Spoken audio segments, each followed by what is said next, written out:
What's good? In this video, I'm going to be showing you something that I wish I would have known sooner because it was giving me issues and I didn't know why. But I messed around with it and got it working perfectly for my situation. So the Wavelink Elgato software is magnificent. It's beautiful. I love it so much. But when you're using the noise removal, this is something that I feel like everybody should do just to make sure they don't run into the issue I was running into. I've even seen the actual Elgato videos that they post on their actual YouTube channel. They're having the same issue as well. So it's not just you. It's not just, something you did wrong. It just is what it is when it comes to this, the way that the noise removal works. So if you come into the settings, you'll see that mine is on 5% for the threshold. I think by default, it's like 85%, but whenever it's on the default,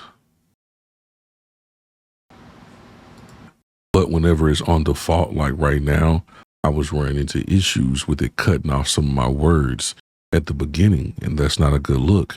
And then the 250 millisecond release time, it was making it even more often that it was happening.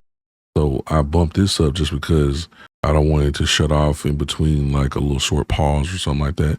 And I also had to keep turning this down. If you go too far up, it's going to really cut you off. So like if I go up while I'm in the middle of talking, hello, hello, hello, hello, hello, hello, hello, hello, hello, hello, hello, hello, hello, hello. So I don't know exactly what it did right there because I don't see my wave links. I don't see my wave format moving on OBS right now. But yeah, it's just not a good look to go too high. Then what I did was I tested out the t and the k sounds. I was noticing that those were the main ones that was cutting out. And if it was able to pick those up, it'll get the buh and all that stuff like boy, ball. It'll get those beginning words. I don't even know if it's getting it right now. But I'm trying to talk a little louder than normal so it might pick up easier and make sure it starts to let that in. So I would go t, t, t, t, t, t, t, k, k, k, k, k. And if it was still cutting me off, I would drop it down a little bit more because every microphone is different. Every voice is different. Every situation with your sound is different. So, your environment.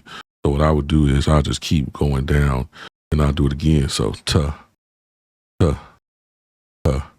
And then I'll go down a little bit more, 57, t, t, t, t. And then I'll drop it down some more. Well, I keep doing that and I kept doing that until I got to what I thought was cool. And I got to like 12 and it seemed cool, but it still kept cutting me off sometimes. So I dropped it all the way down to 5 and I'm like, wow, 5% is still knocking down the sound, the noise like that. That's fire. So now I just use that.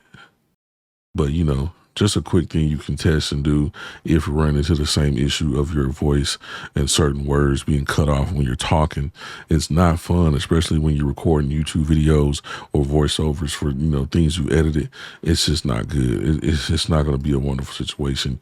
You're going to have to keep on re-recording stuff. And it's just, oh my goodness, it's a headache. I'm trying to re-record certain parts and yeah, no. So do that, get your microphone working, sounding great and beautiful in the Wavelink software. Slam the like button if the video helped you out. It really helps out the channel a lot. And I'll see you in the next one. Peace.